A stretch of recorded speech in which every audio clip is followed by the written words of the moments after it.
ರಾಮು ಸ್ಕೂಲಲ್ಲಿ ಯಾವಾಗಲೂ ಫಸ್ಟ್. ಅದೇ ನಿಶಾ, ಅವಳಿಗೆ ಟ್ರಾವೆಲಿಂಗ್ ಅಂತ ಹೇಳಿದರೆ ತುಂಬಾ ಇಷ್ಟ.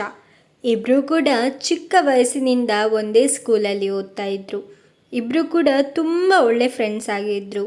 ನಿಶಾ ಯಾವಾಗಲೂ ಹೇಳ್ತಾ ಇದ್ಲು, ನಾನು ದೊಡ್ಡವಳಾದಮೇಲೆ ಈ ಊರಲ್ಲಿ ಇರೋದೇ ಇಲ್ಲ, ನಾನು ಬೇರೆ ಊರಿಗೆ ಹೋಗ್ತೇನೆ ಓದಲಿಕ್ಕೆ ಅಂತ.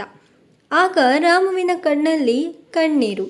ಯಾಕೆ ಅಂತ ಹೇಳಿದೆ ಅಲ್ವಾ, ಅವರಿಬ್ಬರು ಬೆಸ್ಟ್ ಫ್ರೆಂಡ್ಸ್ ಅಂತ, ಅದಕ್ಕೆ.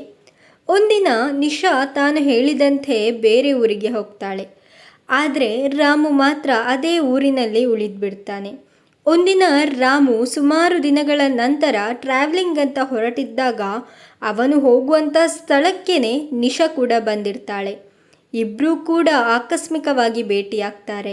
ನಿಶಾ ರಾಮುವಿನ ಬಳಿ ಬಂದು ಕೇಳ್ತಾಳೆ, ನೀನು ನನ್ನನ್ನು ಮರ್ತಿದ್ದೀಯಾ ಅಂತ. ಆಗ ರಾಮು ಹೇಳ್ತಾನೆ, ಖಂಡಿತವಾಗಿಯೂ ಸಾಧ್ಯನೇ ಇಲ್ಲ, ನಾನು ನಿನ್ನನ್ನು ಮರೆತಿಲ್ಲ, ನನಗೆ ಗೊತ್ತಿತ್ತು ನೀನೆಲ್ಲಿದ್ದರೂ ಕೂಡ ಖುಷಿ ಖುಷಿಯಾಗಿ ನಗ್ತಾ ಇರ್ತೀಯಾ ಅಂತ. ಆ ಮಾತನ್ನು ಕೇಳಿದ ತಕ್ಷಣವೇ ನಿಶಾಳ ಕಣ್ಣಲ್ಲಿ ನೀರು ಬರ್ತದೆ. ಆಗ ರಾಮು ಅವಳನ್ನು ಸಮಾಧಾನ ಮಾಡಿ ಕೈ ಹಿಡಿದು ಇಬ್ಬರೂ ಕೂಡ ಒಂದೇ ಊರಿಗೆ ತೆರಳ್ತಾರೆ.